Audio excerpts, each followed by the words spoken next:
Hello, I'm Jen, the maker behind Space for Sunflowers, and welcome back to my Crafty Business Chaotic channel. Today we are going to talk a little bit more about planning ahead for some of the markets that I have coming up. I'll show off a couple of the makes that I've made, but I'm going to be totally honest, I haven't made a whole lot of makes this week. I'm losing my voice. I've lost my voice. I had some travel this weekend, and although I brought crochet with me, I did not end up having nearly the amount of time that I even thought I would be able to squeeze in for crochet, even though it was a pretty packed trip. I still anticipated having some downtime. There was no downtime. So let's get into a little bit of a different type of video this week and talk about things that I should talk about and should maybe plan a little bit more for my upcoming markets this busy fall and holiday market season.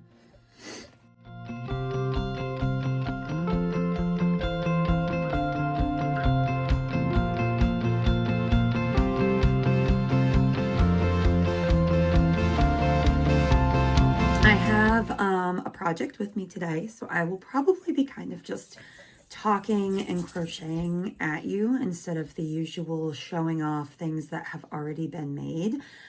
This pattern that I'm working on is by Mushy.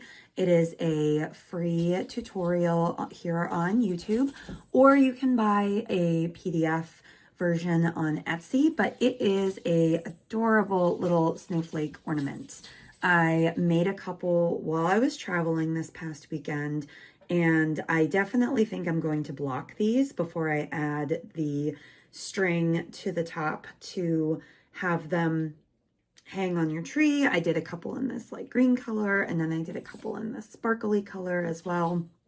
And if you can see the sparkles, my lighting is not the best. You can kind of see the sparkles. But anyway, so yeah, I'm working on that. Just a fun, quick little make that I thought would be a good one to bring with me as I travel. I didn't want to bring any polyfill. I didn't want to bring bulky plushy yarn. I brought a small bag of worsted weight yarn, my typical bag of crochet tools, and some yarn. And that was pretty much it for the travel this weekend in terms of projects. Last week I did share a short, if you happen to see it, of these little chicken keychains that I had made. I had been hoping to make more of these before I left on my trip, but didn't. So we're a little behind this week, to be honest. And that's why this one is going to be a bit of a ramble, a bit of a talking me down off of the ledge, because I'm a little nervous, to be honest, about these upcoming markets. My market season is pretty stacked. I've got, what was it? I think it was 7 markets over the total of an 8-week period before I'm done for the rest of 2025. So that's quite a bit. I have a lot in inventory. I keep glancing over there because that's where I keep my inventory. I have quite a bit of inventory, but I am a little bit worried about inventory starting to look stale, even though I'm not really revisiting. I am revisiting one market that I've already done. So last weekend, not this one that we just got out of, the weekend before, I did the foodie fair in downtown Raleigh. I did a whole recap video on that if you'd like to go watch that. But I'll be doing that one again in November. So that's the only market that I'm sort of doubling up on this season. Other than that, I have some other markets that I had been wanting to get into in the area. A sip and shop, one at a brewery. Those are 2 different things, or 2 different markets. And then a holiday market that I had done last holiday season, and it had actually turned out to be my best market of that season. So I'm really excited to do that one again. That's a very long market. It's like a full day almost. So that should be good. Again, I'm trying not to put like too much weight onto any one market, because I find that if I go into it with a lot of anticipation, then it's a lot harder to just enjoy and have a good time while I'm there, because I'm thinking about, okay, like I do have goals. Like I like to think about ahead of time, like what I would like to make. Obviously, the bare minimum is making back the booth fee. That's a given. Beyond that, it's like what I expect to make, what I would like to make, and what I would love to make. And I try not to focus too hard on like firm numbers for any of those things. So that way I'm not disappointed in the day or just too heavily focused on how the market is going. Like when I do the market, I try really hard not to look at like my sales, even when it's quiet, until after I've left and packed up, or at the very least until the last hour. Like the last foodie fair, I did take a look at the sales for the day from the past hour. And then I got more before the end of the market. So that was good. But at the same time, like I don't want that to be the focus. Yes, this is a business. Yes, I'm taking it seriously. Yes, I do want to make money. However, the whole origin story of Space for Sunflowers is just wanting to have space to do the things that I enjoy. I love to knit and crochet. I love to make things. I love to connect with people at markets in person, even though I know it's probably not the most cost-effective way to run a business. I still love it. It's been a year. It's only been a year. This is my second year. So we'll see if that continues as it goes on. But right now, I mean, I love it. That's part of what I love. I like being part of the community and around other artisans and whatnot on a regular, semi-regular basis. So all that to say, I have quite a bit of inventory. I, again, don't want it to start looking stale, even if it's just to me, but I've also got a fair bit of inventory that I have a good number. It's about probably 50-50. I have a good amount of things that I've made that are newer.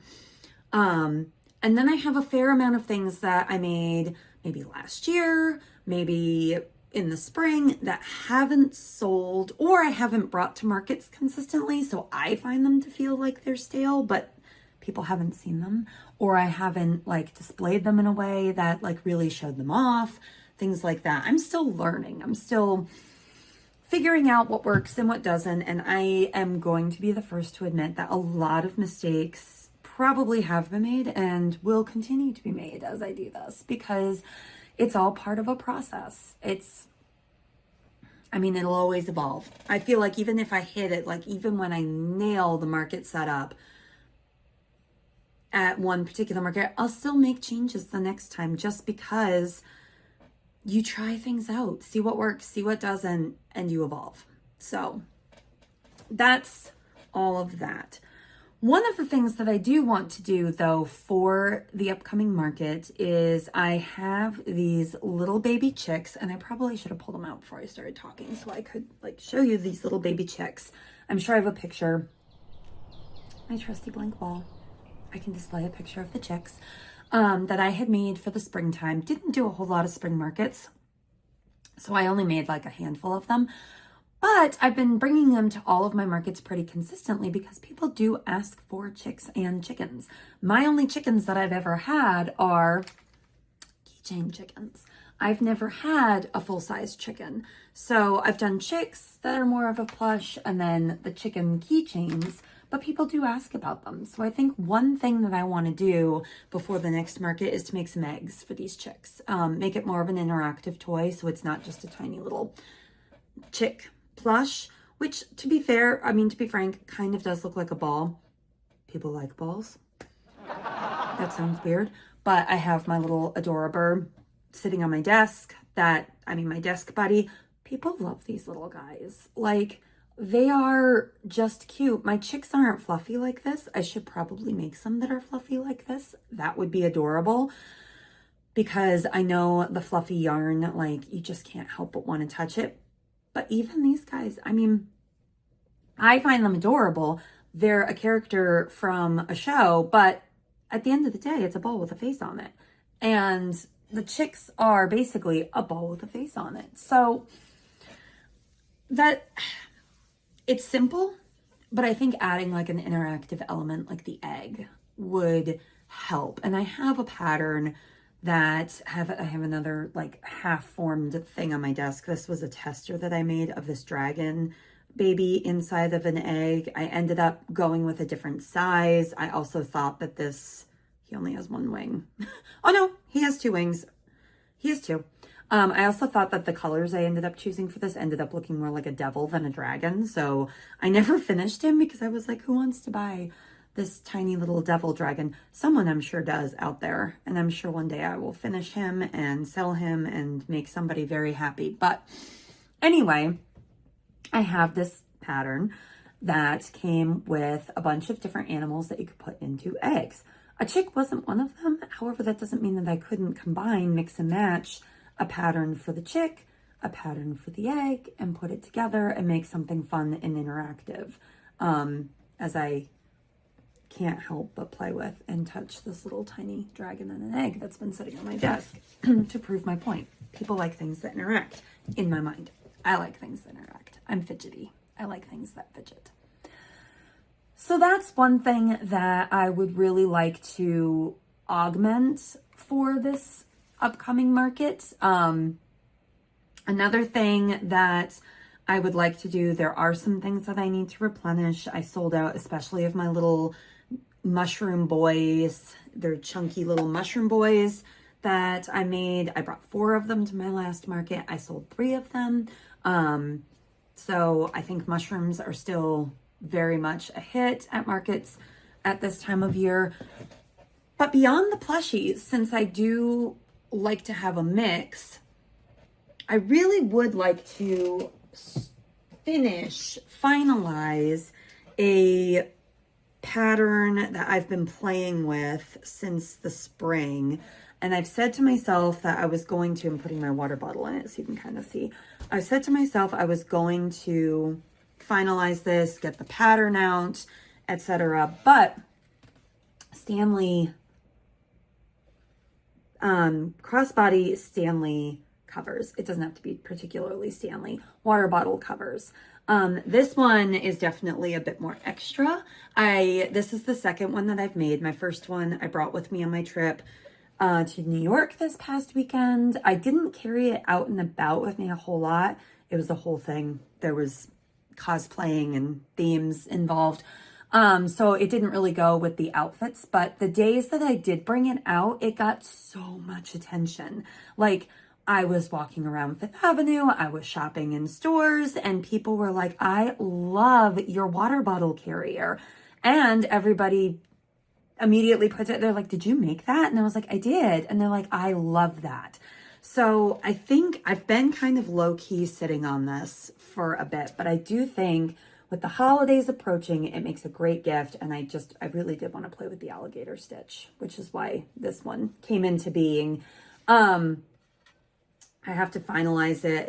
It's ready for the strap over the top to sort of hold it in place on the handle. And then I'm going to put a strap to put crossbody, and that will be finished.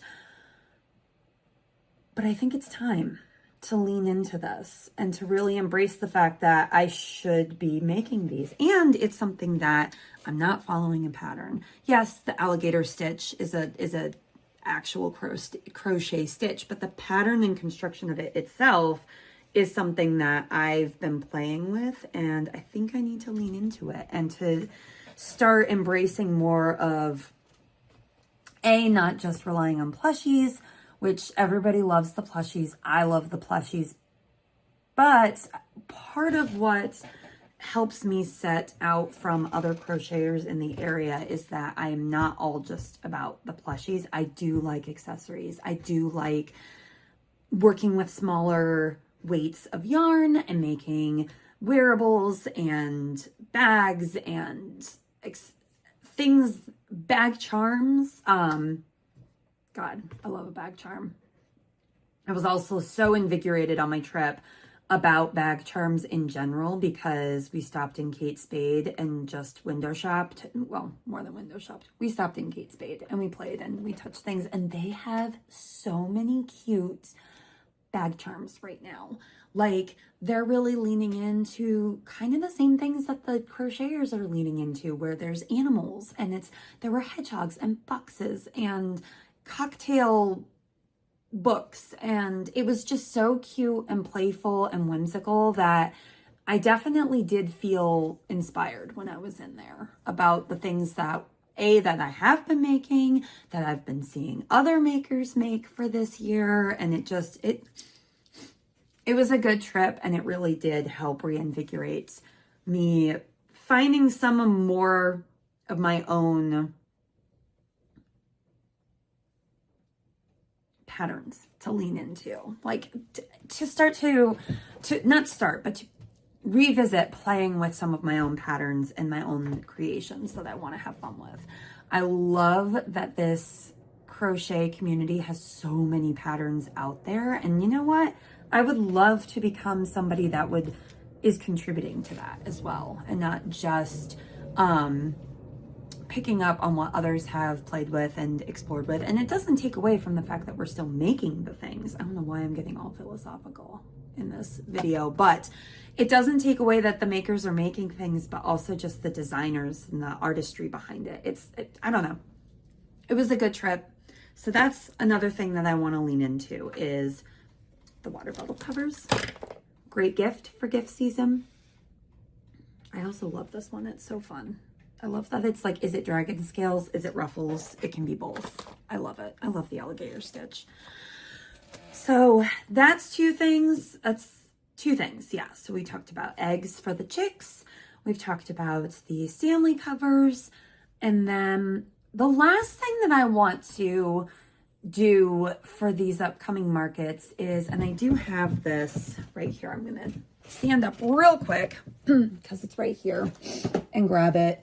Is I have this bag, mesh bag, full of scrubby facial cloths. There's some scrunchies in here too. Some scrubby facial cloths that I had made last year, and I'm kind of pulling them because these went through the dryer. I spilled coffee on them heading to a market one day, and I washed them all in the mesh bag. But this is something that it was one of the first things I made when I started making things for markets. And I want to come back to this as well. Again, with that gift giving season in mind, facial gift sets. Now, one thing that I will say is that in the past, I have brought these in a stack of 7, one for each day of the week, because I like that. I do think that that's the right number, is to have one scrub for each day of the week. I use these every day. I have them upstairs in an apothecary jar in my bathroom, and I just stack them in there, and I absolutely love them. They're great. They have a nice little texture to them. I do them in Lily Sugar and Cream, which is like it's like a home grade cotton yarn. It's not like, this is a Premier and it's super soft. I don't know why I'm showing you and trying to tell you that it's super soft, but it's like a silky texture almost. It's very soft, very silky. You can see that it doesn't really, I mean, it does hold its shape, but like you can kind of play with it and it will crumple and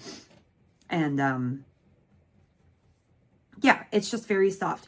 This is more of a structured, stiffer cotton, which for a facial scrub works really well in exfoliating your skin and helping take off makeup. So these I use every day. I have them, like I said, in an apothecary jar up in my bathroom. And what I had done previously in markets is just stack them up. I'll grab a bunch of different colors. These are all, they need a good stretch out before I bring them to the next market. But I mean, that's the other good thing about them, is you can wash them and dry them, and then you just stretch them right back out and they're good to go all over again. So that's great. Anything that you can throw in the wash and the dryer is a win when it comes to working with handmade stuff. I get it. I hate hand washing things. So this is great, but yeah, they do bunch up a little bit in the wash, especially since I think I did these on too small of a hook. So new ones I'll make on a bigger hook so they're a bit more loose and don't curve in on themselves too much. But I do, let's see if we got 1, 2, 3, 4, 5, 6. Let's grab one more. So 7. So I had been selling them or displaying them in a stack of 7, just with a simple twine string around it with the price tag on it. Oh, I've got one that I've thrown in there, actually put together. Just like this, just a little stack, rustic, with the string. People don't know what they are. It's not well thought out in terms of like, oh, this is a gift set. So one thing I want to do before the markets, and I really need to get on it, is I want to either find or potentially make a mesh wash bag, not one nearly this size. I would love it if I could find one that was just, or small enough to fit, like, you know, your stack of face scrubs. And then it could be like a whole care set. I could put it together. It would come with its bag. It makes it easy for them on wash day. You just fill your bag up, toss it in the wash, you're done. I think that would be a great way to help complete the set, make it look more like a gift ready to give than like this. And also it would give me an opportunity to add some packaging to it to like what it is, because I get excited about face scrubs and things like that. Plus the little hand, like the little size is just so perfect. I might also play with putting attaching a handle on the back so you could stick your hand on it and use that to scrub. I think I might do that actually.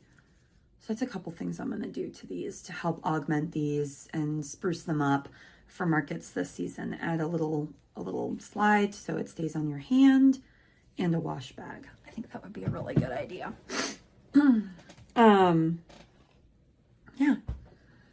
So beyond that, those 3 things that are revisiting things that I either have thought about and haven't released, or have brought to markets and they haven't done well, or have been sort of half-baked and now I should finalize it.